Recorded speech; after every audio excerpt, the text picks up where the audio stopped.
হঠাৎ করে একটি গান নিয়ে বেশ মাতামাতি চলছে দেশের সঙ্গীত অঙ্গনে। বৃহস্পতিবার সন্ধ্যায় মুক্তি পাওয়া মহাজাদু শিরোনামের এই গানটি কোক স্টুডিও বাংলার তৃতীয় সিজনের ষষ্ঠ গান। গানটিতে কণ্ঠ দেওয়ার পাশাপাশি এবং সঙ্গীতায়োজন করেছেন জনপ্রিয় সঙ্গীত শিল্পী হাবিব ওয়াহিদ। এর একটি অংশ তৈরি হয়েছে ফরাসি ভাষায়। সেই অংশটুকু গেয়েছেন এক নারী শিল্পী। শ্রোতারা মুগ্ধ হয়েছেন তার সুর ও রূপে। কে এই গায়িকা জানাচ্ছেন শাহাদাত রিফাত। জাদু জানে রে আমার বন্ধু মহাজাদু জানে। মহাজাদু দিয়ে আবারও নতুন করে নিজের জাদু দেখালেন সঙ্গীত শিল্পী হাবিব ওয়াহিদ। দীর্ঘ অপেক্ষার অবসান ঘটিয়ে প্রথমবারের মতো গাইলেন কোক স্টুডিও বাংলার মঞ্চে।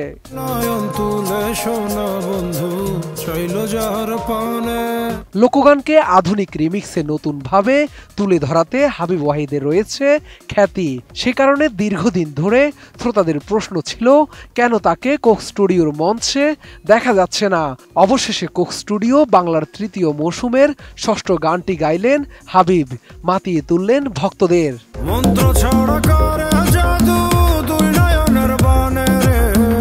বাউল শাহ খেয়াজ মিয়ার লেখা ও সুরে তৈরি এই লোকগানটির নতুন রূপে কণ্ঠ দেওয়ার পাশাপাশি সঙ্গীতায়োজন করেছেন হাবিব নিজেই। এর একটি অংশ তৈরি হয়েছে ফরাসি ভাষায়। সেই অংশটুকুতে দুর্দান্ত কণ্ঠ দিয়েছেন এক নারী তাজিক শিল্পী।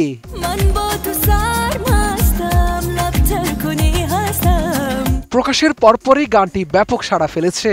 অনেকে নিজেদের সামাজিক মাধ্যমে গানটি শেয়ার করে লিখেছেন প্রশংসার কথা। আর হাবিব ভক্তরা উচ্ছ্বাসে ভরিয়ে তুলেছেন প্ল্যাটফর্মটিকে।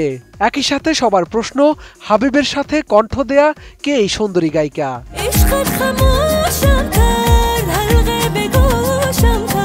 যুক্তরাজ্য ভিত্তিক সঙ্গীত শিল্পীদের নিয়ে তথ্য প্রদানকারী প্ল্যাটফর্ম লাস্ট এফএম থেকে জানা গেছে ওই নারী শিল্পীর নাম মেহর নিগরি রুস্তম। তিনি তাজিকিস্তানের একজন পপ তারকা।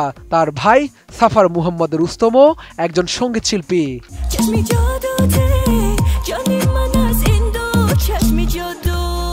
মেহর নিগরি রুস্তম 1994 সালের 14 অক্টোবর তাজিকিস্তানের খোবালিং জেলায় জন্মগ্রহণ করেন। মাত্র 5 বছর বয়সে গান গাওয়া শুরু করেন তিনি। তখন থেকেই বিভিন্ন প্রতিযোগিতায় অংশ নিতে থাকেন। পান ব্যাপক জনপ্রিয়তা। 2001 সালে বার্ডস অফ হোপ প্রতিযোগিতায় অংশ নেন মেহর নিগরি রুস্তম। এরপর 2003 সালে সানশাইন প্রতিযোগিতায় অংশ নেন এবং এই প্রতিযোগিতায় গ্র্যান্ড প্রাইজ লাভ করেন। পরবর্তীতে তুরস্কে অনুষ্ঠিত আন্তর্জাতিক প্রতিযোগিতা ইয়েনদিনজি তুর্কি অলিম্পিকে স্বর্ণ ও রৌপ্য পদক লাভ করেন।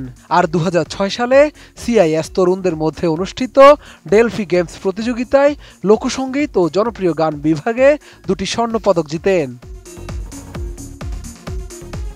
এছাড়া দেশটির রাজধানী দুশানব শহরে অনুষ্ঠিত হয় জিলো 2014 প্রতিযোগিতা, যা আন্তর্জাতিক পর্যায়ে প্রথমবারের মতো অনুষ্ঠিত হয়েছিল। এই প্রতিযোগিতায় আধুনিক ও জনপ্রিয় সঙ্গীত বিভাগের একটিতে সেরা নারী গায়িকা নির্বাচিত হয়েছিলেন মেহর নিগরি রুস্তম। প্রায় 1 দশকের সঙ্গীত ক্যারিয়ারে বেশ কয়েকটি জনপ্রিয় গান উপহার দিয়েছেন মেহর নিগরি রুস্তম। এর মধ্যে উল্লেখযোগ্য গুল নিগিন আনোর আনার আনার। সঙ্গীতের পাশাপাশি সামাজিক মাধ্যমে বেশ সক্রিয় তিনি, যেখানে তার অনুসারীর সংখ্যা প্রায় 15 লাখ।